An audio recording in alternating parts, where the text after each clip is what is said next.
Sahabat saya kalau ngoperasi begini, set, dirapetin lagi dengan izin Allah. Bener. Beneran. Bhinneka Tunggal Ika, terasa kita menyelami sejarah yang kuno. Itu kenapa coba? Mentang-mentang saya ini miskin, engkau jadikan aku kontenmu. Dengan cara apa kita bertransformasi di dunia maya ini?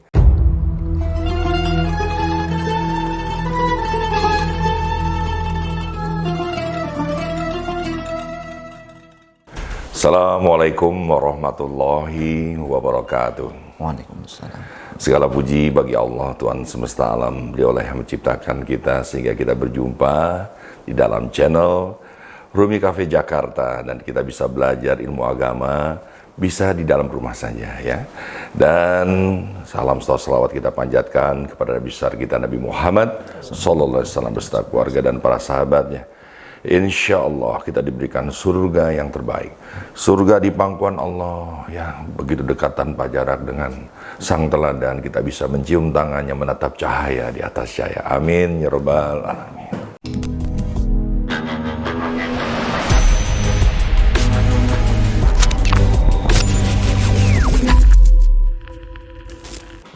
Teman-teman, perkenalkan, nama saya Raden Rizky Mulyawan Kartanegara yang Denda di Kusuma Uri Pancenanen Kutubokir. Ya, tapi panggil saya Dik doang saja. Saya tidak sendiri teman-teman, dari channel Rumi Cafe Jakarta.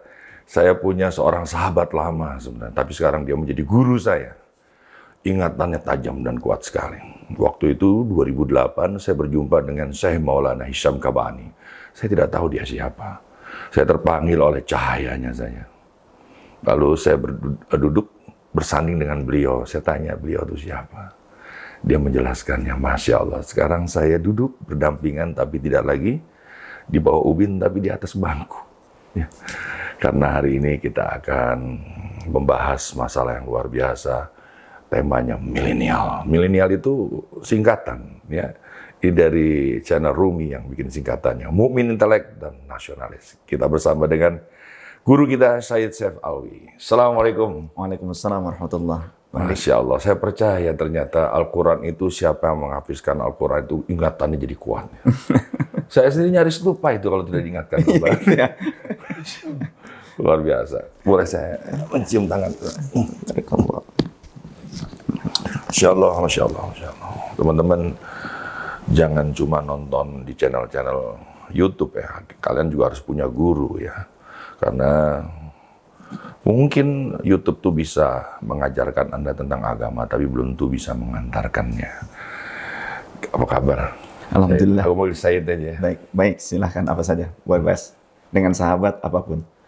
Siap ya. Sehat terus, apa nih rahasianya? Yang terpenting husnuzon kepada Allah, kepada sesama. Jangan terlalu membebankan kehidupan dalam jiwa kita. Luar biasa.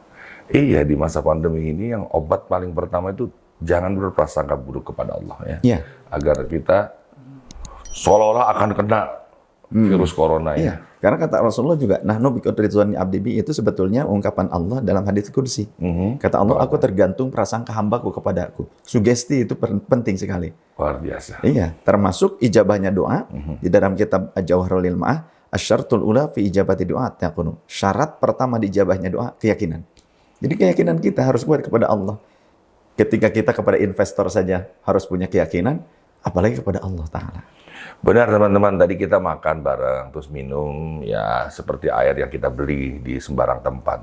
Tapi beliau tadi menyematkan doa agar air itu berubah menjadi air zam-zam. Gimana doanya tadi? Salamun alaika min ma'i zamzama. Ada salam untukmu dari air zam-zam yang terkasih. Wah, luar biasa.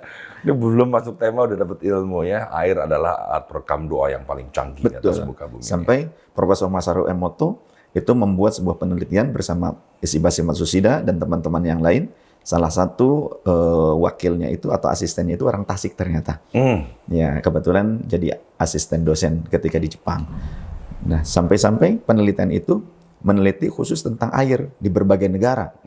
Ketika air itu beliau coba ambil dari sebuah telaga yang sudah terkena oleh limbah, sebelum didoakan, kemudian beberapa saat kemudian dia berdoa dengan ala bahasa mereka, bahasa Jepang. Diambillah sampelnya, ketika dikristalkan, Kalau yang belum didoakan itu tidak membentuk heksagonal yang bagus. Yang sudah didoakan beda detik saja itu membentuk kristal heksagonal. Masya Allah. Mudah-mudahan teman-teman yang menyaksikan channel ini juga pikirannya tidak lagi membeku ya, tapi mencair seperti air zam-zam yang menghidupi. Ya. Sebetulnya kalaupun teman-teman yang non-muslim, mereka mungkin tidak mengerti dengan bahasa-bahasa yang tadi. Ucapkan saja kita bahasa-bahasa. Cinta, sehat ya. Seperti itu. Oh, pakai bahasa ibu kita. Bahasa kita saja. Begitu. Cinta, sehat ya. Kuat ya. Ketika kita mau meminum, air tersebut akan menyerap resonansi yang ada di sekeliling kita. Luar biasa. Makanya manusia terbentuk dari 70% unsur air. Betul. Rasulullah melarang kita menyebut mereka, termasuk anak-anak kita dengan sebutan yang buruk, atau menghardik mereka ketika kita kesal. Ketika kita kesal, ucapkan yang baik-baik saja. Seperti Syekh As-Sudais, ketika kecil, bandel. Ya maklum, kalau bandel anak-anak wajar. Yang enggak wajar itu sudah tua bandel. Gitu. Waduh, nyindir. Nyindir. Sampai di sini aja. Ya, ini kita akan mungkin di antara kalian, ya ini fenomena milenial secara demografi kan, ini batas umurnya dari 2016 sampai 2021. Takutnya ini terlalu milenial, terlalu digital, jadi lupa akan air yang mengkristal tadi itu. Ya. Dan sebagian lagi adalah generasi Z. Ya. Kita akan bicara ini nih, Bib. Baik. Secara umum ya, kita melihat milenial itu seperti apa, Bib? Kalau menurut Kok jadi Habib ya? Said lagi. ya, nggak apa-apa. Itu kan sebetulnya istilah itu disematkan oleh seorang sosiolog ya, Carmen Heinz. Itu beliau tahun sekitar 1923. Beliau mendefinisikan milenial itu orang yang lahir di tahun 1980 sampai 2015. Itu milenial. Yang setelah itu namanya generasi Z atau Alpha. Mereka itu punya kesamaan, titik kesamaan, yakni orang-orang yang hidup di kemudian waktu, yakni akhir-akhir ini. Akan tapi juga ada beberapa hal yang berbeda di antara mereka. Kesamaannya, mereka termasuk orang-orang yang hidup di zaman milenium kedua, orang-orang yang sudah menikmati fasilitas-fasilitas teknologi. Serba teknologi, apapun. Belanja, berdagang, teknologi. Serba kartu, gadget gitu. Cuma memang yang generasi Alpha ini, yang generasi Z, itu lebih familiar sejak dini. Kalau yang generasi milenium itu milenial, berarti kisaran kalau sekarang itu sekitar dari rentang umur 26 tahun sampai 41 tahun kan? Itu milenial. Iya, itu milenial. Kalau kelebihannya apa sih, Bib? Kelebihannya kalau milenial itu mereka senang bersosial, senang berkelompok, kerjasama. Begitu. Akan tapi kalau generasi Z atau Alpha, mereka cenderung lebih individu. Bahkan ketika bekerja pun mereka ingin menyelesaikan sendiri. Itu kalau dari generasi Z. Ya. Karena mereka sejak kecil sudah sudah disuguhi dengan gadget, dengan peralatan, dengan media. Sehingga kadangkala kita sudah tahulah, sudah bukan rahasia umum lagi. Ketika sudah berada di gadget itu menjauhkan yang dekat, mendekatkan yang jauh. Ya, betul. Maka dia ada kelebihannya kalau generasi Z itu, generasi Alpha, dia bisa mengerjakan multitasking. Multitasking, dia mengerjakan berbagai hal dengan cepat, akan tetapi kelemahannya, dia hidupnya seperti robot. Seperti robot. Dan lebih cenderung pragmatif. Lebih pragmatif. Masih mending yang milenial. Milenial walaupun pragmatif tidak seperti yang generasi Z atau Alpha itu. Karena yang milenial masih senang dengan sebuah community. Makanya kita bisa lihat juga dari sosmed mereka. Kalau yang milenial itu ke friendship gitu kan, seperti Facebook, yang lain sebagainya. Tapi kalau yang anak-anak yang generasi Z itu lebih yang ke pribadi. Pribadi ya. Iya. Nih teman-teman, saya baru tahu nih ya, ternyata 26 sampai 40 ya. Ya. Berarti mereka masih merasakan permainan tradisional ya? Masih. Ya, tahu dong galasin dari lapangan bulu tangkis ya. Iya. Begitu kita masuk ke satu garis, kita tidak lantas masuk ke garis yang lain. Tapi menggoda musuh kita agar teman kita masuk ya. Betul. Jadi permainan tradisional itu lebih mementingkan kebersamaan. Kebersamaan. Ya. Jadi ada nilai positifnya di generasi milenial itu mereka senang membuat sebuah teamwork. Apa yang kurang dari generasi milenial, Bib? Lebih detail kita, Bib. Yang kurang dari mereka kemungkinan ketika mereka memasuki masa-masa gadget, mereka juga sudah memasuki masa gadget di rentang umur itu, banyak yang terpengaruh. Banyak yang terpengaruh oleh budaya-budaya yang tidak mengedepankan kerjasama. Nah, sebelum mereka terpengaruh oleh gadget, oleh media, mereka masih menggunakan cara-cara ketika mereka kecil yang diajarkan oleh orang-orang tua mereka, lingkungan mereka, kebersamaan, kerjasama, tepok siliro, bagaimana kita menghormati satu sama lain. Itu nilai yang positif yang mereka masih bisa dapatkan dari orang-orang tua terdahulu. Transformasi ilmu itu masih mereka dapatkan. Wow. Ini pertanyaannya lebih gimana ya? Tolong jangan di komen ya. Ini pertanyaan dari lubuk hati. Ketika ada orang yang ingin menjadi kekasih Allah, ingin menjadi wali Allah, tapi kerjanya main HP, diabaikan hatinya. Apakah HP ini, alat ini bisa mengganggu pancaran hati yang lebih luas, lebih sempurna ciptaan Allah? Karena saya suka ketemu seorang kekasih Allah, nggak megang HP dia. Ya, sebetulnya hati itu merupakan cermin. Cermin.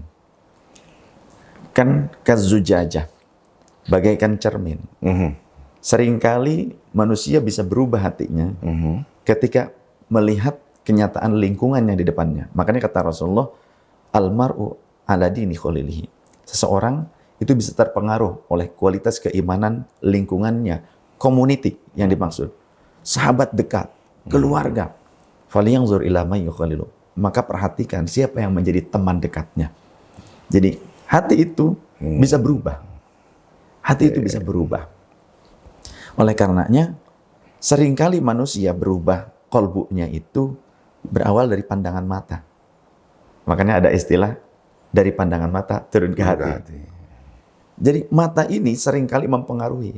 Sehingga banyak ulama-ulama, wali-walinya Allah yang mereka dalam kondisi buta, tapi mereka bisa mengarang kitab. Imam Bukhari, Imam Al-Haddad, kemudian Habib Umar Al-Attas. Mereka secara fisik tidak melihat. Tapi kenapa kok kitab karangannya banyak? Ketika ditanya oleh muridnya, bagaimana engkau bisa melakukan itu, hai Imam? Dibelah dadanya dengan menggunakan kuku jempolnya. Itu bukan hanya dulu, tapi sekarang pun sahabat-sahabat saya Nabi ada juga yang pernah bisa. dibelah ya? Iya. Sahabat saya kalau ngoperasi begini, set, dirapetin lagi. Dengan izin Allah. Beneran. Yang satu di Tangerang, satu Cikarang. Masih ada orang? Masih ada. Sering saya ketemu. dibelah. Iya, sering operasi orang. Gitu. Yang satu dekat Bandara Soekarno-Hatta tempatnya. Begitu. Yang satu di Cikarang. Itu ngoperasi begitu, dirapetin lagi dengan izin Allah. Nah ini dulu, para wali yang seperti itu membelah dadanya, kolbunya. Ternyata memancarkan cahaya. Dengan ini aku bisa melihat. Cahaya, Bib. Cahaya. Saya pernah dibelah, dites doang.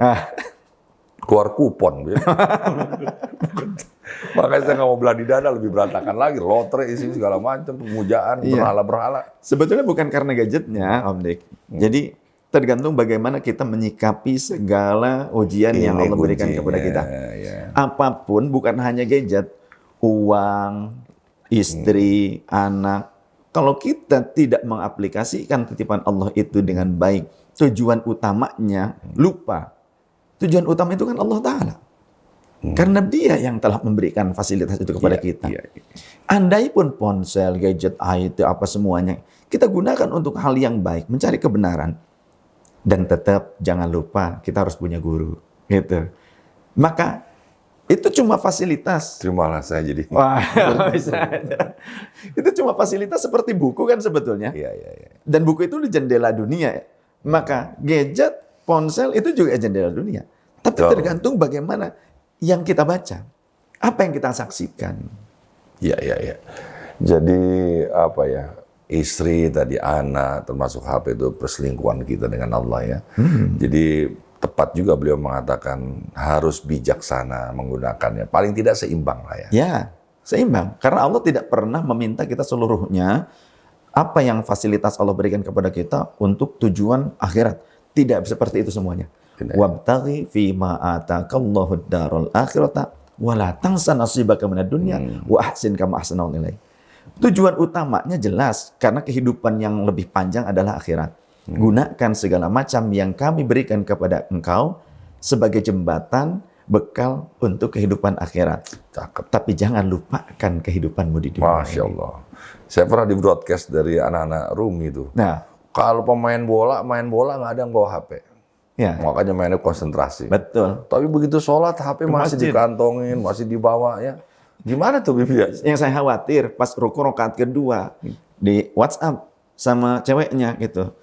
Kakak lagi ngapain? Ruku rakaat kedua dibalas. Saya pernah begitu, Bib. Saya injek tuh, Bib. Begitu. Ya, injek tuh. Itu. Dulu masih bukan yang ini ya, bukan yang sentuh, bukan Ya, masih bukan yang ya, pencet masih tombol. Saya buka QWERTY. gini. Allahu Akbar, beneran lagi sholat. Insya Allah ya. Saya ngaku aja lah, saya bukan yang terbaik ya. Tapi Allah kan ya Ghafar, ya Ghafur, ya Afuw. Iya, setiap orang kan punya masa lampau gitu. Jangankan cuma begitu. Ada orang-orang yang masa lampaunya kelam tapi malah jadi wali besar. Seperti Sayyidah Rabi'ah Adam. Said ngomongin saya ya. Enggak. Setiap orang punya kesalahan termasuk saya. Ya. Kullu bani Adam khotta'un. Setiap anak keturunan Adam, setiap manusia itu pasti melakukan kesalahan. Tapi wa khairu khotta'in at-tawwabun. Sebaik-baik yang pernah melakukan kesalahan adalah yang mau bertaubat kepada Allah. Kabar gembira tuh buat teman-teman yang suka melakukan kesalahan ya. Ya. Ternyata seorang wali itu bukan orang yang sempurna lahir batin. Bukan nabi, bukan rasul. Iya, betul. Kalau nabi dan rasul nggak Maksum. pernah melakukan kesalahan ya. Ya. Tapi kalau wali sering. Begitu ya. Nih lagi Said.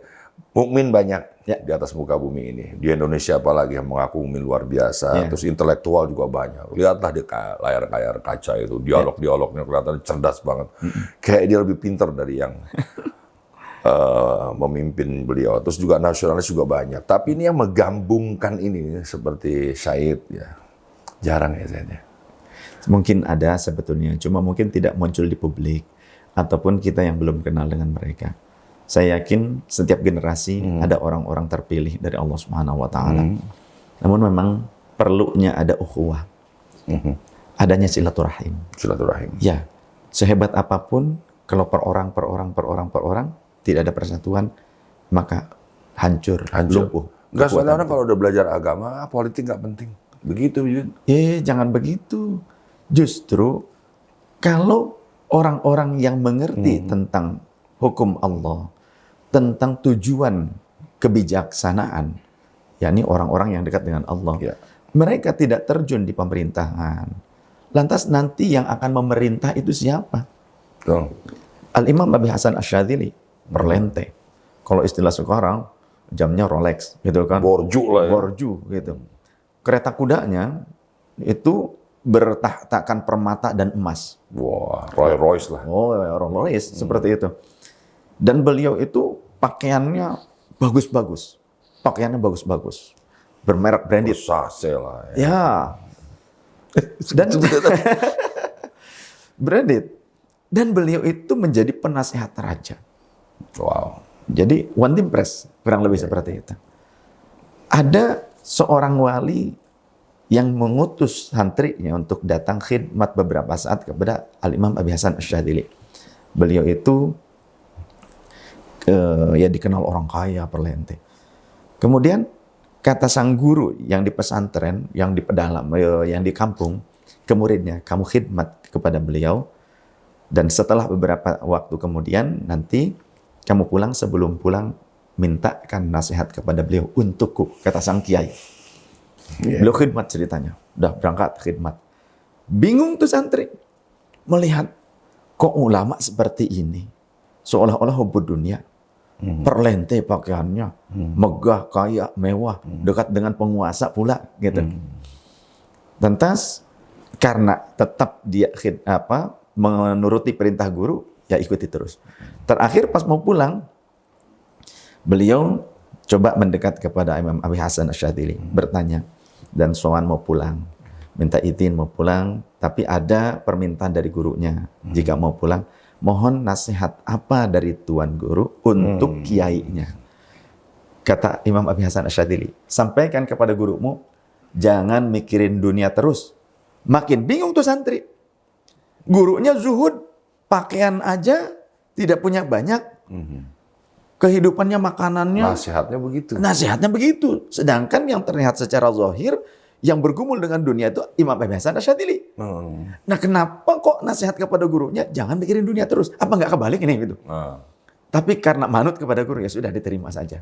Sambil bingung sepanjang perjalanan sampai di gurunya, dia cerita demikian. Kemudian gurunya tanya, apa nasihat beliau yang terakhir untukku? Itu yang saya bingung, guru. Apa? Kata beliau, jangan mikirin dunia mulu. Nangis sang kiai. Nangis sang kiai. Bingung lagi nih santri. Kenapa Anda kok menangis, wahai guruku? Ya, setelah selesai tangisannya, beliau berkata, beliau adalah Sultanul Aulia, wali besar.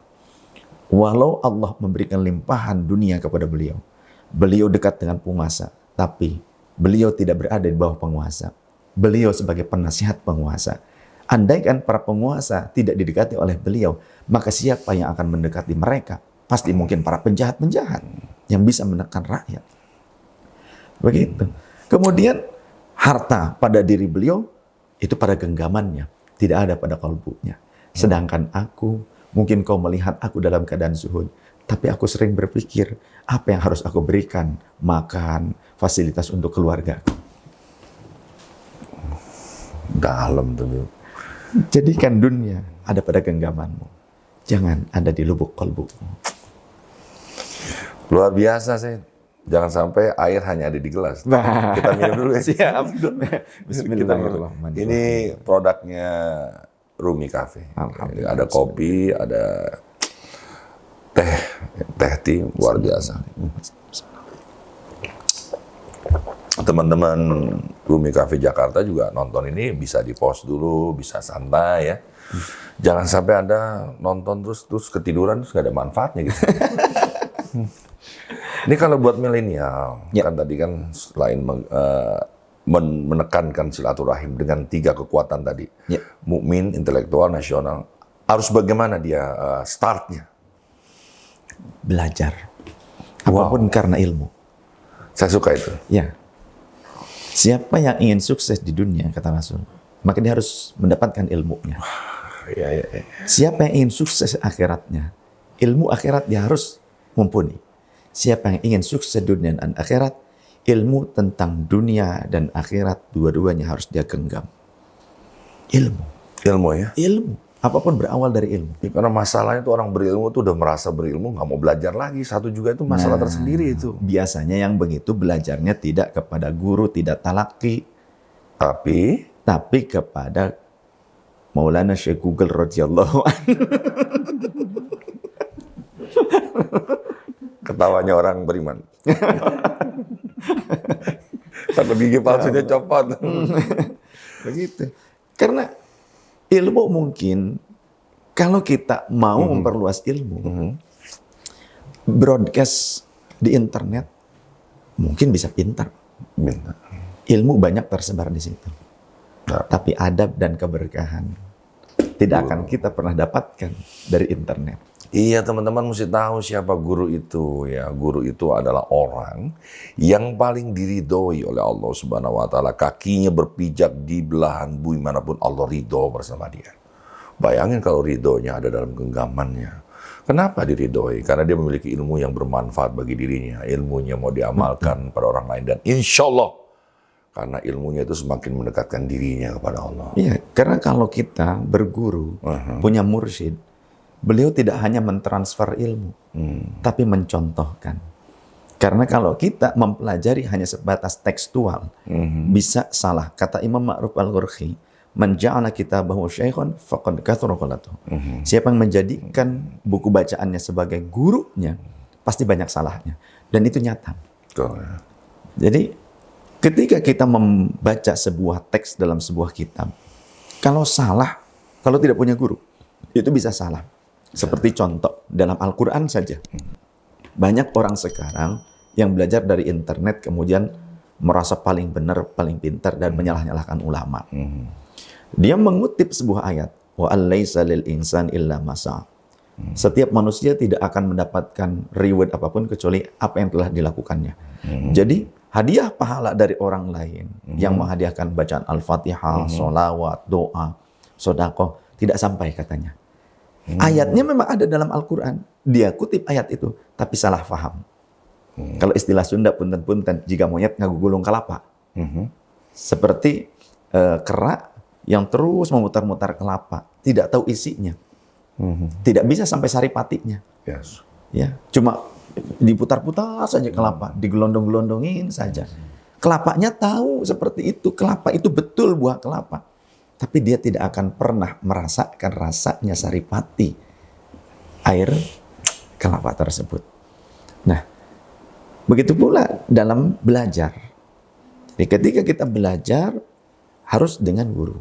Seperti tadi ayat Al-Quran tadi, wa allaisa lil insani illa ma sa'a. Ayat Qurannya betul, mungkin dia juga hafal, tapi tidak tahu substansinya. Karena perlu banyak cabang ilmu yang dipelajari. Harusnya dia baca dari ayat ke-36. Surah An-Najm yang tadi 39, huruf pertama waw. Huruf waw itu merupakan huruf ataf. Huruf ataf itu tergantung maktuf alihnya. Berarti ada korelasi dengan ayat-ayat sebelumnya, ada kakaknya. Dari ayat 36 kita baca, am lam yunabba bima fi suhufi Musa wa Ibrahim alladzi waffa alla taziru waziratu wizra ukhra wa allaisa lil insani illa ma sa'a. Kita baca dari ayat itu kita faham. Apakah kamu sudah membaca apa yang ada dalam suhufnya Nabi Musa dan Nabi Ibrahim? Jadi ini ketetapan syariat untuk umat Nabi Musa dan Nabi Ibrahim. Walau ada di dalam Al-Quran, ini tentang hikayat. Begitu. Asik ya, ilmunya sudah menjadi cakrawala ya. Dan beliau sebelum podcast nih di Rumi Cafe Jakarta, kita ngobrol. Siapa beliau? Ini kayaknya mesti satu bab tersendiri sih. Menarik banget cara dia menuntut ilmunya, tapi saya rahasiakan. Saya akan buka tentang pencarian dia kepada guru-gurunya, tapi jangan lupa di-share dulu nih ya, subrek. Nah, beliau itu ternyata dari keturunan, seorang wali, dan terus berjuang untuk tanah air ini. Masya Allah pokoknya. Berjalan 23 hari, mencapai satu wilayah, bukan dengan kendaraan. Banyak sekali, itu masih kita rahasiakan. Tapi intinya gini. Ternyata kemerdekaan itu berangkat dari kantung-kantung orang-orang yang senantiasa mencari ilmunya Allah di masjid, di langgar-langgar gitu ya. Tapi kenapa hari ini saya jarang menemui ada masjid halamannya dipasang bendera merah putih itu. Sedih saya itu. Kalau Anda pergi ke goa ada musola, saya pasang itu bendera merah putih karena saya tahu di balik kibaran bendera itu banyak ulama-ulama, banyak seorang wali-wali yang sudah mempersembahkan hidupnya. Ya, ini kenapa sekarang kok seperti tidak ada kepedulian para jamaah-jamaah yang terlahir dari masjid dulu tempat kita berdiskusi di luar sholat tentunya. Mengatur siasat. Kenapa? Ada apa nih? Padahal ketika saya di Turki setiap masjid dikibarkan bendera-bendera Turki. Di luar, di menara. Ini saya lagi merinding nanti. Sekitar 4 kali 6 meter yang di luar, pas di gerbang pintu masjid di atas itu juga terjuntai bendera Mesir, bendera Turki. Pas masuk ke dalam ke pengimaman, di pengimbaran itu masing-masing ada bendera Turki juga. Catat ini kawan-kawan semua. Ya. Yang anehnya sekarang banyak orang-orang yang begitu gandrung kepada Turki dan pemerintah Turki, tapi justru mereka tidak menerapkan nasionalisme yang diterapkan di sana. Erdogan, mantap. Tidak mau orang-orang yang sekarang menjadi fans beratnya beliau itu di Indonesia tidak mau mengibarkan merah putih dengan ukuran yang besar. Makanya di rumah saya, di depan rumah saya tidak pernah turunkan merah putih, selalu berkibar. Saya bikin dari stainless itunya juga, tiangnya.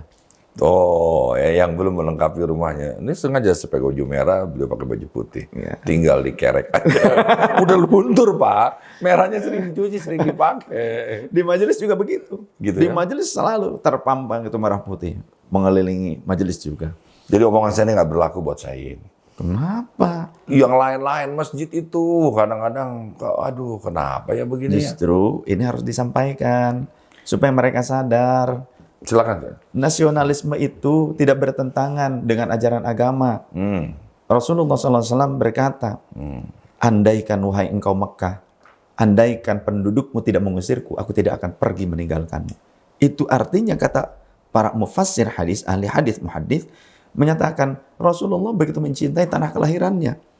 Kemudian di dalam riwayat yang lain tentang Madinah, ketika Rasul pulang dari luar kota, menggunakan kuda, beliau akan menggerak-gerakkan kuda tersebut. Seperti Zorok tuh, gitu kan. Dinaikkan, gitu, kakinya ke atas, terus diputar-putar. Saking apa? Ketika melihat bagian pinggiran Madinah, bangunan-bangunan terpinggir Madinah, Rasul begitu senang. Karena cintanya Rasul kepada Madinah. Dan Rasul akan mempercepat, kalau beliau menggunakan unta, akan mempercepat laju untanya untuk sampai ke Madinah. Saking apa? Cintanya beliau kepada Madinah. Maka keluarlah istilah hubbul watan minal iman. Hubbul watan minal iman itu bukan hadis, tapi ungkapan ulama tentang intisari hadis. Wow, keren ya. Sekarang kita nih, makasih Said. Sekarang kita kalau ngomongin Bhinneka Tunggal Ika, terasa kita menyelami sejarah yang kuno. Itu kenapa coba? Ini kalau bangsa lain melihat ini, habis kita perkaranya kalau diserang ini. Ya, kenapa itu, Said? Lunturnya di mana? Salahnya di mana? Di pendidikan kah? Di soal kepemimpinan tidak ada contoh kah? Baik. Bangsa kita bangsa yang besar. Berbagai suku, bahasa, budaya. Banyak tuh. Banyak sekali. Tapi ditopang oleh satu payung, Indonesia. Yes. Bangsa lain, satu bangsa ditopang oleh beberapa negara. Eropa, Afrika. Afrika beberapa negara. Etnisnya sama. Bangsanya sama. Arab juga. Satu bangsa Arab, negaranya berbeda-beda. Tapi Indonesia berbangsa-bangsa, topang menjadi satu negara kesatuan Republik Indonesia. Wah, mantap.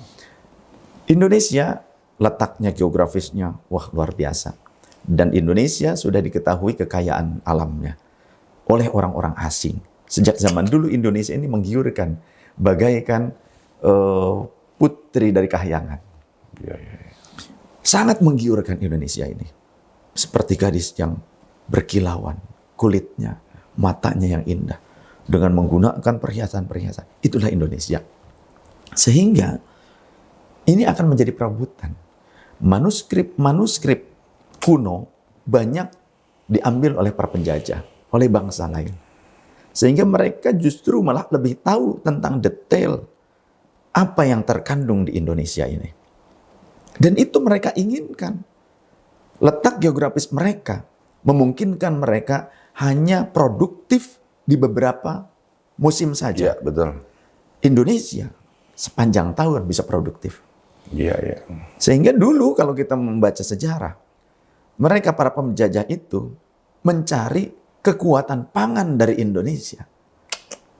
Andaikan bangsa kita mau mempelajari sejarah, jas merah, kata Bung Karno. Kita akan menjadi bangsa yang besar. Karena menurut pepatah, jika ingin menghancurkan suatu bangsa, maka hilangkan ingatan sejarah dari generasi mudanya. Itu yang diupayakan oleh bangsa asing. Supaya anak-anak muda bangsa kita, mereka meninggalkan sejarah, perjuangan, dan kebesaran bangsanya. Akarnya dari situ. Jangan lupakan sejarah bangsa kita. Yang terpenting dari situ. Betul. Kita bisa menjadi besar, tidak cuma satu model yang ada di Indonesia. Orang lain ingin sekali. Orang lain itu iri kepada kita. Apa kita ini negeri yang terisi oleh rakyat yang kurang bersyukur kali ya.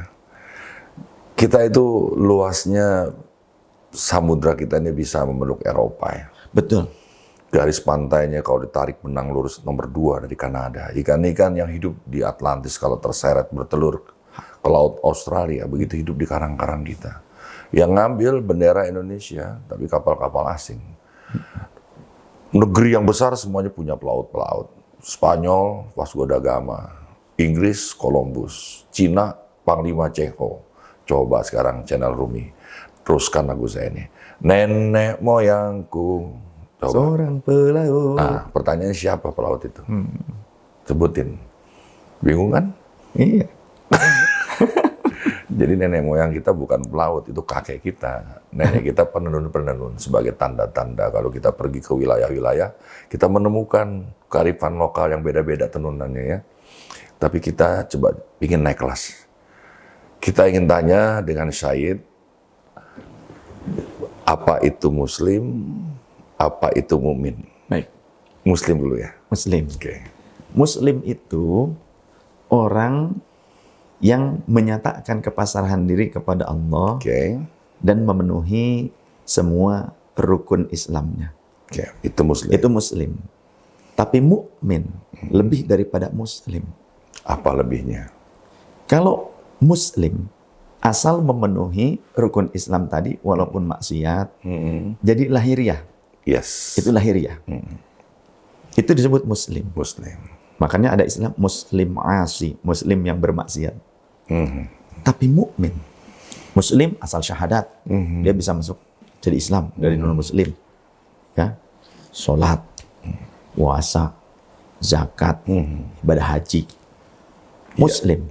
Puasa, Tapi kok ya. banyak pulang hajian jadi bandar judi, Betul. gitu, Bandar narkoba. bandar narkoba, haji lagi. Nah, apakah dia sebagai mukmin? Belum tentu. Ada seorang sahabat bertanya, ya Rasulullah, mata aku mukminan shadiqon. Kapan aku dikategorikan sebagai mukmin yang sempurna, yang benar? Karena di Al-Quran juga ditulis mukminin dan mukminah yang masuk ke surga ya. Iya. Jadi gimana?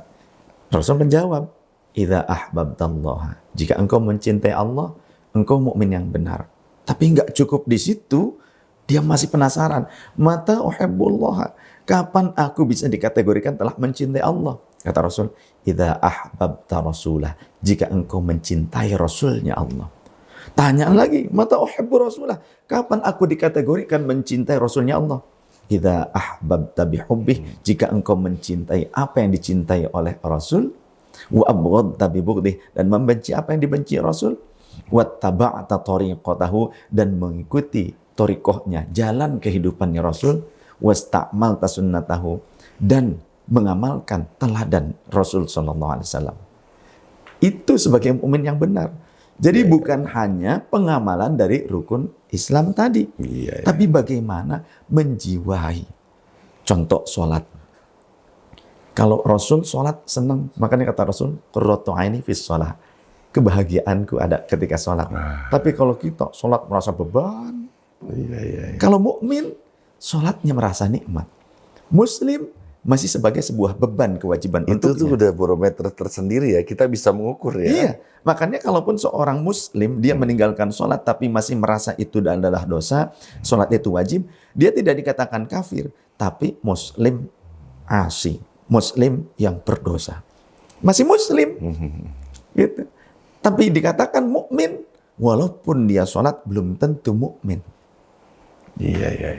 Dia betul-betul bisa menikmati atau tidak. Iya.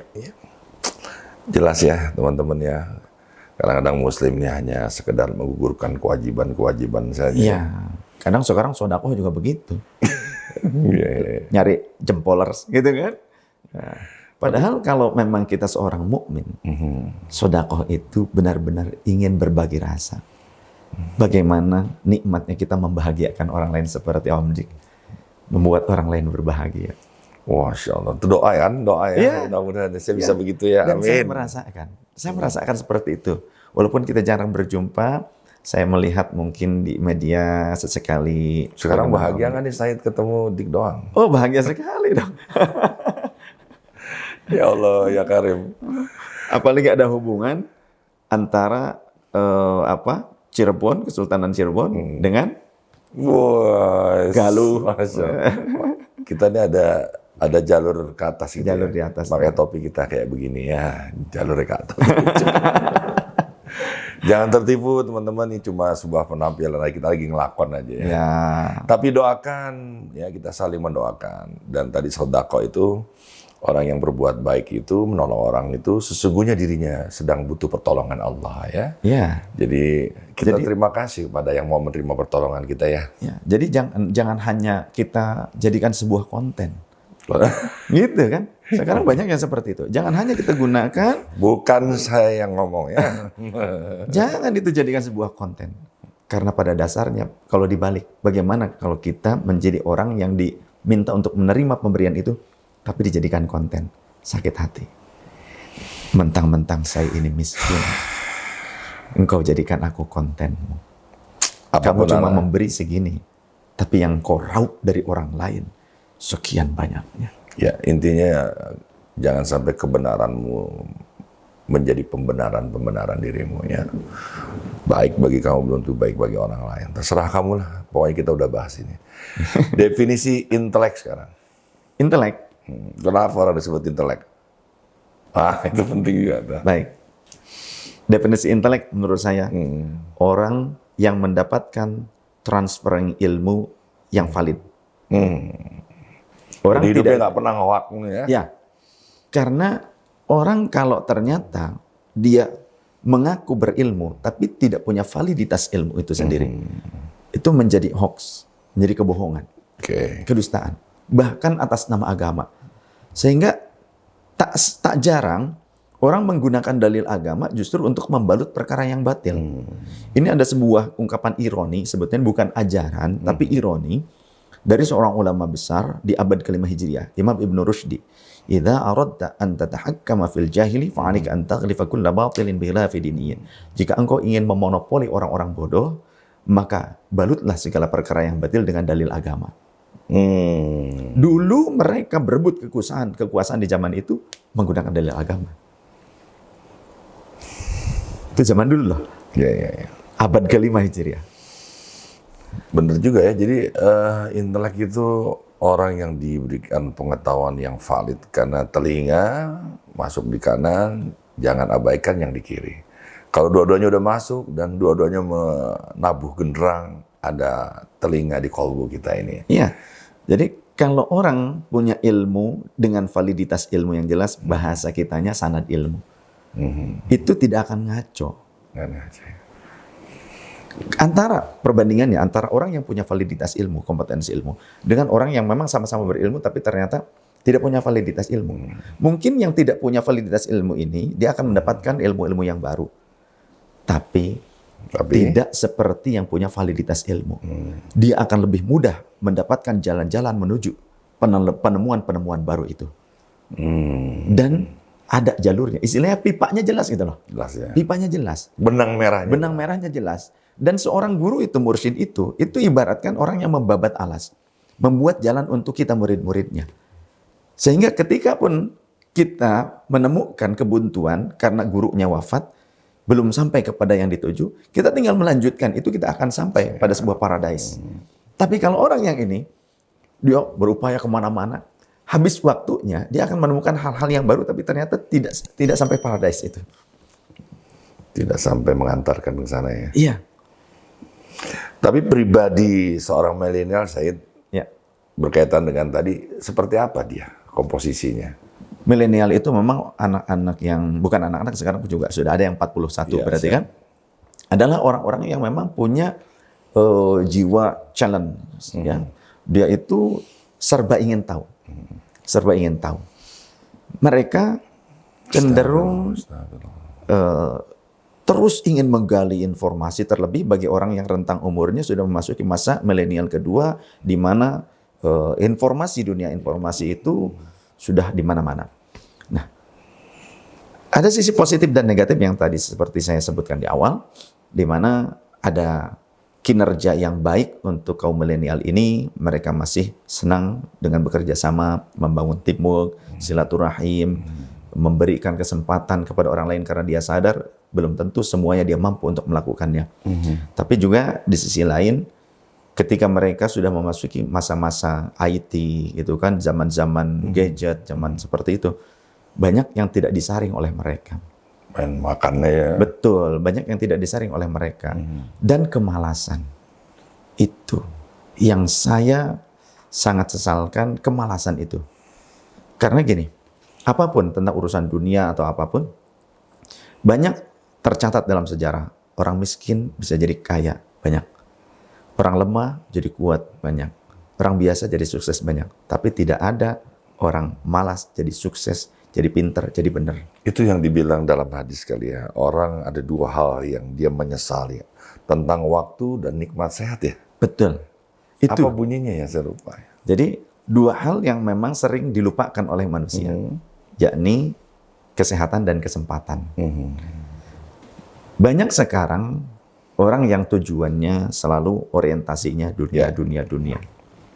Sehingga mereka hanya berpikir bagaimana mencari bekal untuk di dunia saja. Berapa lama sih umurnya di dunia? Nah ini kaum milenial tuh banyak yang pragmatis, tapi tidak untuk orientasinya tidak untuk jangka panjang. Jangka pendek. Ada nikmati. Seperti itu. Untuk masalah apapun ingin yang simpel-simpel. Makan pengennya cari sajalah online, begitu kan? Sekarang untuk ini juga, dan memang itu hasil dari penelitian, kaum milenial itu paling senang belanja online. Iya betul. Paling senang belanja Salah online. satu cirinya ya. Iya. Padahal kata Rasul salah satu ciri akhir zaman itu di mana pasar-pasar sudah tidak ada bunyinya lagi, tidak ada tawar-menawar, tidak ramai. Artinya pasar itu sudah online, sudah tidak pakai. Berarti mendekati akhir zaman nih. Iya begitulah. Kata Sunan Kalijaga juga sama begitu.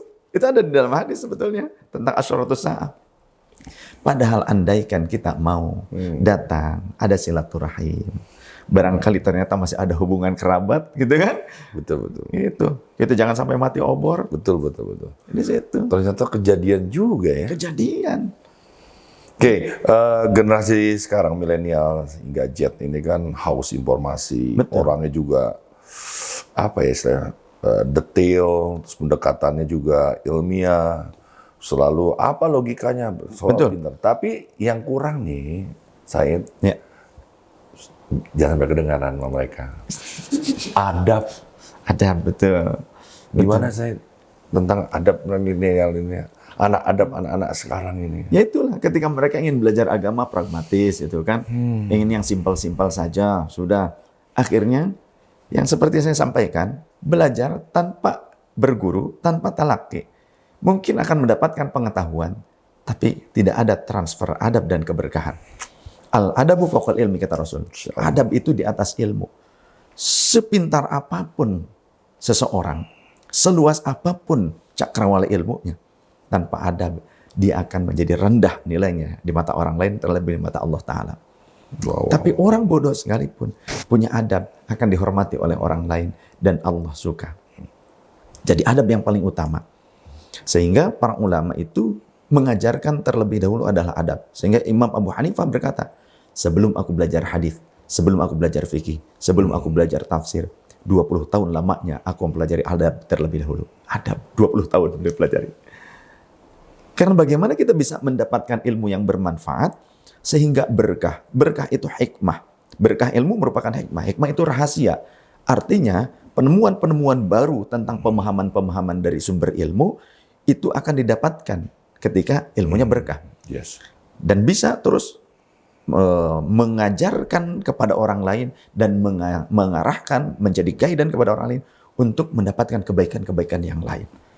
Karena ilmu itu tidak terbatas. Sehingga Rasul menyatakan, antum a'lamu bi umuri dunyakum.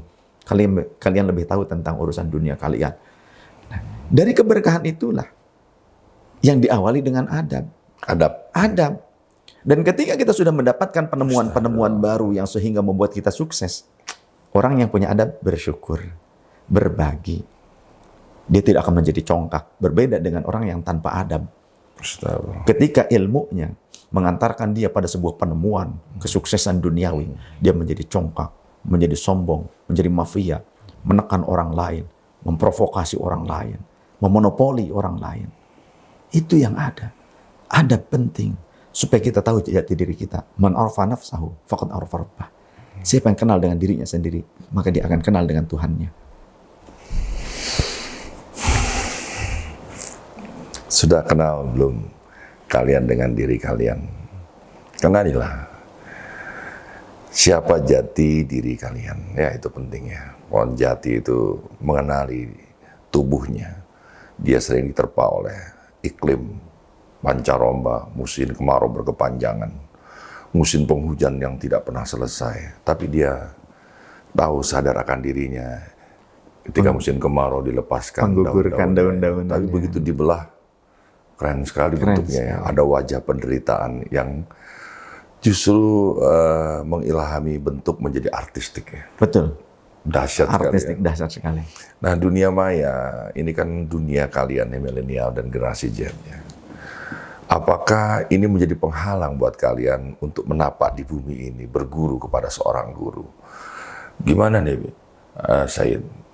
Ini harusnya menjadi jalan cepat untuk menuju kehariban Allah, atau justru kita menjadi lamban, terhalang?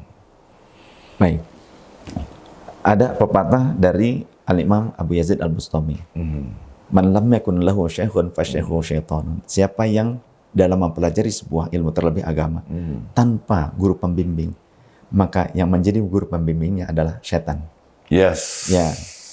Tidak berarti kita harus totalitas dengan guru talaki berkumpul bersama. Tidak harus seperti itu. Masanya sudah berbeda. Sekarang bisa menggunakan media-media seperti ini. Tapi kita punya guru loh. Gitu. Yang jelas sanad ilmunya. Dalam kondisi walaupun berjauhan kita masih bisa ngaji melalui media seperti ini, channel ini. Ketika kita ada waktu, sowanlah kepada sang guru. Begitu. Maka keberkahan itu akan didapat. Yes. Ilmu juga akan terus kita saksikan. Yang disampaikan oleh guru kita akan dapatkan. Dan yang terpenting, hindari kemalasan itu. Karena orang-orang di zaman milenial, kaum milenial ini, mereka kebanyakan enggan untuk menerima sebuah konsekuensi lelah. Makanya inginnya yang mudah-mudah, yang simpel, gitu kan. Apa-apa juga ngelihat dari review orang lain, gitu kan. Senangnya ngelihat review, walaupun detailnya ada gitu. Tapi mereka tidak pernah berupaya untuk berani menjajaki sebuah perjalanan. Apa-apa ini, sudah cukup lihat review dari orang saja. Padahal reviewnya karyawannya sendiri itu. Iya. Bisa jadi. Gitu ya. Padahal ketika kita mau melangkah, makanya kan Iqra yang disampaikan Allah melalui Jibril kepada Rasulullah bukan membaca tulisan. Karena ketika Iqra kata Allah, Rasul menjawab, Ma ana biqari'in. Aku bukan orang yang mampu membaca tulisan. Makanya sebutnya Nabiyul Ummi. Ummi itu tidak bisa membaca dan menulis tulisan. Iqra, ma ana biqari'in. Bergetar, aku tidak bisa membaca gitu. Tapi kata Allah, Iqra, yang dimaksud apa? Ayat taharruk, melangkahlah, bergeraklah, pelajari olehmu. Iya. Bergerak. Ketika kau mau bergerak, maka kau akan menemukan sesuatu hal yang baru yang begitu. Silaturahim ya, silaturahim kan orang boleh menyebutnya networking ya. Ya, jadi intinya bergerak, berkarya, berupaya. Dan ada sebuah istilah begini, al-ujratu biqadril masyaqqah. Hasil tergantung jerih payah dalam sebuah proses. Karena hasil tidak pernah mengkhianati proses. Mantap. Itu benar. Benar ya? Benar. Iya. Ketika kita berproses, susah payah, berdarah-darah seolah-olah. Pada saat mendapatkan hasil, kita bisa menghargai hasil itu dan bisa bersyukur kepada Allah. Wow. Hidup adalah proses dan proses adalah perubahan. Perubahan itulah yang menandakan kita hidup. Jadi kalau kita yang hidup ini takut akan perubahan, sesungguhnya kita sudah mati atau kita tetap hidup tapi dalam kemiskinan jiwa dan hati. Teman-teman, kita ini bukan iri ya pada kalian tentang fasilitas yang bernama dunia maya. Enggak begitu. Ini sudah eranya kalian, zamannya kalian. Kita main sempoa dulu, main coklat ya. Main tradisi, main tak umpet, main enggrang, dan lain-lain. Itu era kita. Cuma ini yang sahabat Nabi Ali bin Abi Thalib pernah mengatakan, didiklah anak-anakmu ini sesuai dengan zamannya. Ya, maka ini sebenarnya kita lagi coba menerjemahkan hikmah ini secara pas ya. Sekali lagi kita tidak iri, kita juga sesekali pasti melihat ini semua. Betul. Tapi ketepatan apa yang harus dihikmahi dari kata-kata dari sahabat Nabi tadi? Jadi budaya zaman dahulu dengan sekarang tentu cenderung berbeda. Apa yang ditangkap oleh anak-anak di zaman dulu dengan zaman sekarang juga berbeda. Yes. Zaman dulu mereka melihat lingkungan yang begitu indah, lingkungan yang sama dengan zamannya. Sekarang anak-anak sekarang bisa melihat budaya dan lingkungan orang yang lain, bangsa lain melalui informasi digital. Maka sering terpengaruh. Oleh karenanya kita harus punya cara-cara tersendiri. Bagaimana bisa menjaga satu sisi keimanan anak-anak kita di zaman kini, juga informasi bisa disaringkan untuk anak-anak kita. Karena orang tua zaman sekarang kadang mungkin salah menerjemahkan kalimat itu, akhirnya orang tua sibuk dengan gadgetnya masing-masing. Supaya anaknya ini diem, anaknya juga dikasih gadget. Tontonannya tidak disaring. Itu dia tuh. Masalah semua orang itu. Iya, padahal ya memang ini zamannya gadget. Tapi bisa tidak mengatur si anak. Contoh dalam 1 minggu cukup 1 hari untuk rentang usia tertentu. Kemudian difasilitasi dengan bimbingan. Jadi kalau kamu menonton, contoh menggunakan aplikasi filtering, sehingga yang dikonsumsinya sesuai dengan umur. Yes. Ya. Dan jangan lupa, berikan contoh yang terbaik dan bimbingan yang terbaik yang bisa menguatkan keimanan dia. Sebetulnya, yang paling bagus, anak-anak itu diupayakan jangan terbiasa dengan gadget. Pada awalnya. Ya. Pada awalnya. Kalau sudah diberikan gadget, selanjutnya maka begitu. Tapi, bagaimana dia disibukkan dengan kegiatan-kegiatan yang positif. Kreativitas. Kreatif. Ya, positif, kreatif. Itu harus. Dan yang paling utama, didik anak-anakmu dengan sholat yang baik. Karena kalau dia sudah baik sholatnya, inna salata tanha anil fahsya iwal munkar. Fahsya iwal munkar. Kalau dia diberikan fasilitas oleh Allah Ta'ala, dia akan bisa menyaring dengan keimanannya. Luar biasa. Masya Allah, saya teman-teman, pandemi ini cobaan Allah yang harus kita syukuri dan mengagumkan sekali ya. 2 bulan tahun 2020 lumpuhlah bumi ini. Di dunia, bukan hanya di Indonesia. Tahukah kalian siapa komunitas yang minta pertolongan ke saya? Adalah komunitas para ustadz. Saya berpikir loh, dia kan kekasih-kekasih Allah. Tapi kenapa dia duluan yang mati? Ya. Ternyata tidak lagi dia bisa tausiah di mimbar-mimbar. Saya percaya ini Said kalau ceramah di mana sudah ditunggu-tunggu tendanya. Udah 2 ke lapangan bola kan ya. Jadi ternyata bermigrasi besar-besaran. Cara tausiah, cara ceramah ya. Betul. Ilmu pengetahuan semua. Jadi orang yang nggak bisa bermigrasi itu mati dia di situ. Iya. Ya, apalagi ustadz-ustadz nggak termasuk ustadz yang lagi denger ini ya. Karena channel Rumi Jakarta ini ustadz-ustadznya, wah mantap ya. Ada no ustadz sono. Takut ya. disomasi dia. Enggak, ini apa cara kita menaklukkan milenial ini? Dengan cara apa kita bertransformasi di dunia maya ini? Baik. Jadi istilah Sunda. Sebentar. Kalau ilmu agama ini kita melempar getaran cahaya, nur gitu kan ya. Tapi begitu di Zoom, apakah harus tersekat? Sementara banyak ustadz-ustadz yang justru viral saat pandemi gini kan. Silakan. Jadi istilah Sunda kudu bisa ngigelan. Ngigelan? Ya, ngigel tuh berkelit. Ya, joget, ya, menjoget gitu kan, joget atau menari.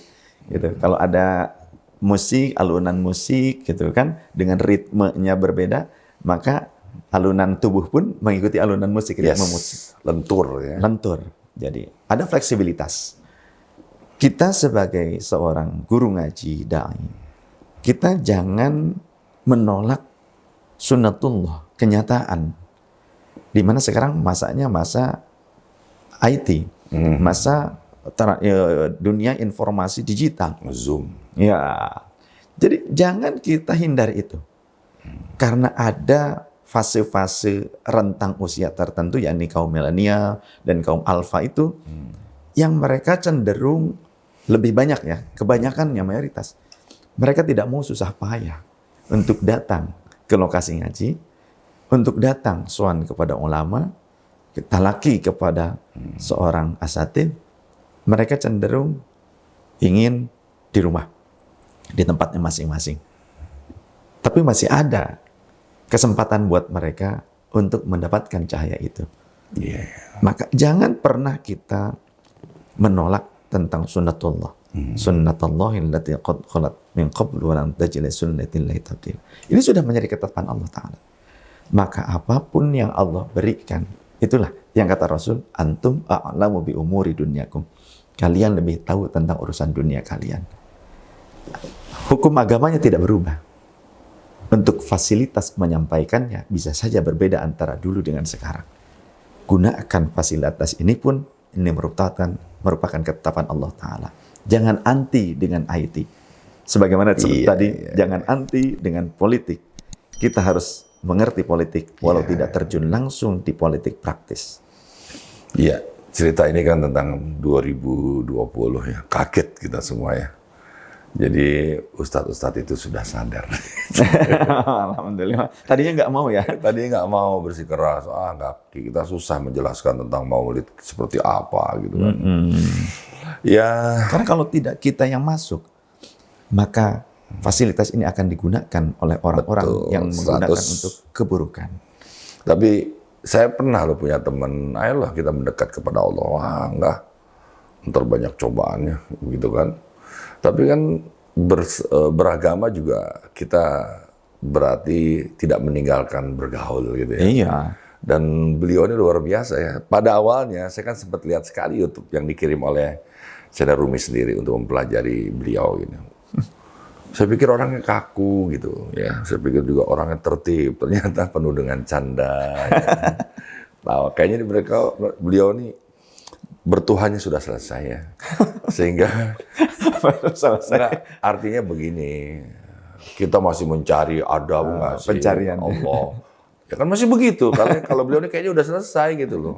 Ya jadi sekarang beliau ini bakers juga ya. Iya. Terus ziarah naik motor, touring, camping. Entah ini ngelakon atau juga ingin masuk ke wilayah-wilayah yang sebenarnya tidak dijamah oleh para ulama-ulama. Gimana nih ini? Ad-dinu yusrun. Agama itu mudah. Jangan dipersulit.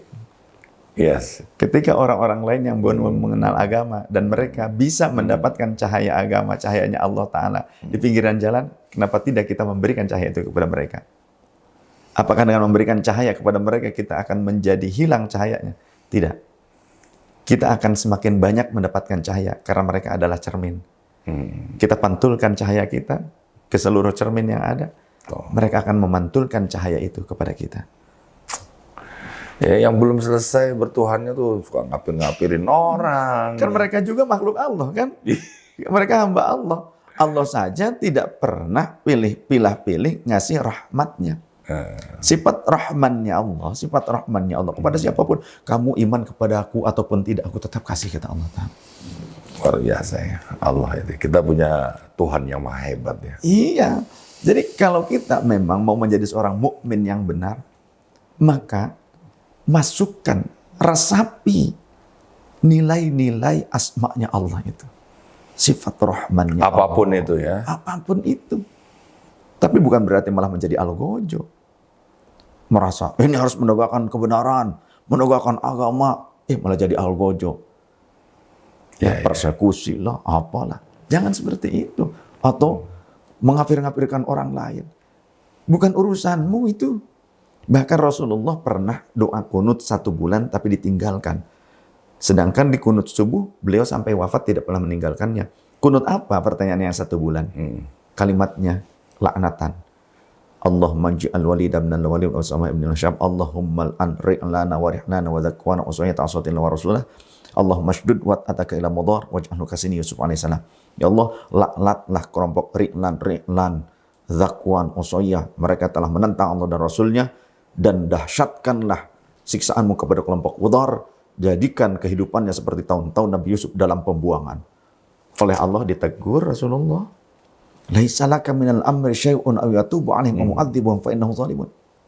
Bukan urusanmu tentang mereka. Entah aku mau memberikan hidayah kepada mereka sehingga mereka menjadi pengikutmu, atau aku akan mengadab mereka karena kezaliman mereka, itu urusanku. Kamu mah sebarkan saja dakwah yang baik. Itu urusanku. Itu urusanku, kata Allah. Ya. Sekarang nih teman-teman sering banget ya mendengar kata hijrah.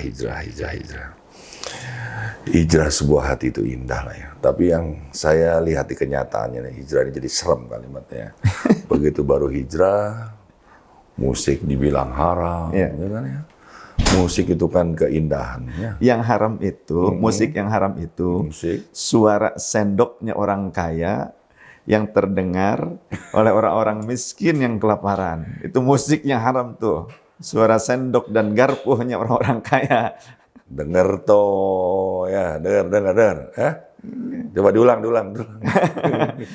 Suara musik yang haram itu adalah suara benturannya sendok garpunya orang kaya yang terdengar oleh orang-orang miskin yang kelaparan. Jangan sampai kita datang ke orang miskin hanya untuk cari popularitas atau naikin elektabilitas pada saat punya keinginan saja. Banyak orang seperti itu. Di saat sudah ada tanggung jawab di pundak mereka, mereka tidak mau memperhatikan orang-orang miskin tersebut. Orang-orang miskin hanya dimonopoli untuk kepentingan perut buncit mereka. Tuh, yang baru hijrah tuh, ayolah, kamu belajar untuk mengajarkan hatimu, jangan ngajarin orang. Hijrah jangan salah hijrah juga. Terlebih jangan salah pengajian. Iya. Karena orang jahat itu bisa jadi berawal dari orang-orang yang baik, tapi salah pilih guru atau salah pilih pengajian. Tahu nggak ini makalah siapa? Makalah Ustadz Joker radhiyallahu anhu.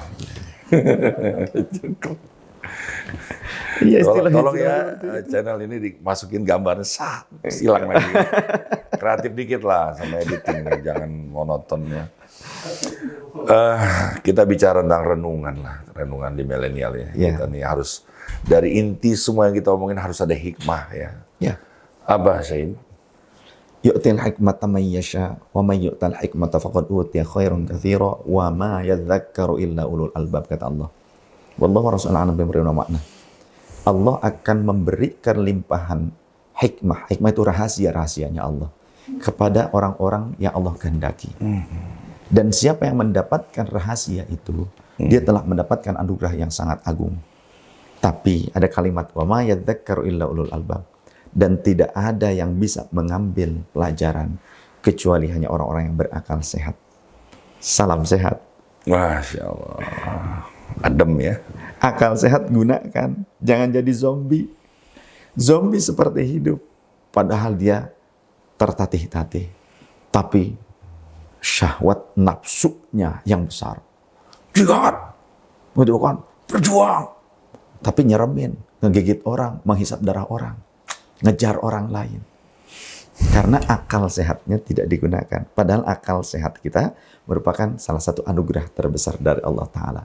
Beragamalah dan gunakan akal sehat. Masya Allah. Mudah-mudahan ini bisa menjadi pelajaran yang berharga, terutama buat diri saya ya. Menjadi seorang milenial itu sangat. Emang milenial? Belum. Kan saya bilang menjadi seorang milenial itu sangat lain. Jangan-jangan ini fase Z atau Alpha ini. Masih remaja. Saya mah iyain aja dah. Karena saya minta berkah dari beliau. Menjadi mumin itu pun juga indah. Menjadi kaum intelektual juga itu indah. Allah itu maha indah. Kalau Anda menggali keindahan itu dan Anda menjadi orang yang indah, maka Anda akan lebih cepat menjumpai yang maha indah. Iya. Ya, jangan kau rusak keindahan di muka bumi ini dengan cara berpikirmu yang berprasangka buruk, apalagi kepada Allah ya. Jadi intelek itu yang luas ilmu dan pemahamannya yang bermanfaat untuk orang lain, bukan untuk menzalimi orang lain atau merusak lingkungan dan alam sekitar. Cari guru yang kayak gini, adem, ya di luar udah panas, derajat itu. Cari guru yang, wah kadang-kadang orang lembut masuk ke masjid jadi mengerasnya. Dulu orang mengeras masuk masjid jadi lembut hati. Ada zaman Rasulullah, masjid namanya Masjid Diror, sampai dibakar sama Rasul. Nggak ampun. Ya, ada dalam Al-Quran sejarahnya Masjid Diror. Jadi tujuan untuk memecah belah persatuan kaum muslimin. Dia bikin masjid dekat Madinah. Jadi layak dibakar yang Layak dibakar yang seperti itu. Dan kalau kita melihat sejarah yang nyata seperti ISIS dan semacamnya, itu rekrutmennya di hari Jumat dan di masjid. Saya punya videonya. Rekrutmennya di masjid setiap hari Jumat. Masya Allah. Ini kita akan sambung lagi nih. Kayaknya beliau ini ilmunya sumur yang di dalamnya ada samudra ya. Nggak cukup sampai di sini. Dan mutiara lah. Mutiara akhir perjumpaan kita. Apa yang ingin disampaikan oleh Syahid? Baik. Sahabat-sahabat milenial yang saya rindukan, saya cintai, yang dirahmati Allah Subhanahu wa taala. Zaman boleh berubah. Kehidupan mungkin tidak seperti zaman dulu. Ya, kita adalah anak-anak milenial, termasuk saya. Mudah-mudahan ya. Tapi jangan pernah kehilangan adab dan jangan pernah kehilangan pipa ilmu yang valid. Pipa ilmu itu akan mengantarkan kita pada penemuan-penemuan yang terbaru, tapi tidak akan menjerumuskan kita pada kehancuran. Pipa itulah yang akan menjadi guidance. Itulah mursyid, guru. Adab itu yang akan membuat kita berkah. Bagaimana kita bisa telaten, sabar, menghadapi kehidupan yang tidak sama seperti orang-orang tua kita dulu. Banyak ujian-ujian yang baru, yang tetap kita dengan adab itu, rule-nya akan tetap kita jalani dengan keridhaan Allah Subhanahu wa taala, sehingga tujuan kita bukan hanya hidup di dunia, tapi kehidupan yang abadan abada selama-lamanya, yakni akhirat. Kita boleh hidup di zaman canggih seperti ini dengan media dan sebagainya, boleh sibuk dengan pekerjaan, jangan lupa ngaji di channel Rumi. Masya Allah. Tepuk tangan nggak dosa. Nggak bid'ah kan tepuk tangan? Enggak. Sebenarnya saya tadi mau nutup itu kalimatnya. Persis banget yang saya mau tutup Gitu. dengan kata-kata itu. Berarti terbaca ya? Iya, berarti kita udah tersambung. Tersambung. Teman-teman, indah sekali berdekatan dengan orang-orang yang seperti begini ya. Mukmin sejati beliau ini. Orang yang menyenangkan hati orang lain. Boleh dah kita touring deh? Wah, dapat job. Enggak, teman-teman semua, saya cuma punya Vespa aja. Ini mesti ke bengkel dulu ya. Beliau motornya kenceng besar pula ya. Nanti saya selalu menjadi jalan kesulitan buat beliau. Bonceng. Bonceng siap. Bonceng. Teman-teman, ini biar tetap lestari channel ini, silakan di subscribe, share, comment, and jempolin ya. Terima kasih seluruh kerabat kerja channel dari Rumi Jakarta dan teman-teman semua pemirsa yang setia. Syahid, ya. Masya Allah, bergetar nih hati saya. Perjumpaan kedua ini lebih dalam lagi ya. I love you, Bang Rik. I love you too. Ya. I love you full. I love you full. Terima kasih teman-teman, saling memaafkan dan saling mendoakan. Wabillahi taufiq wal hidayah. Assalamualaikum warahmatullahi wabarakatuh. Waalaikumsalam warahmatullahi wabarakatuh.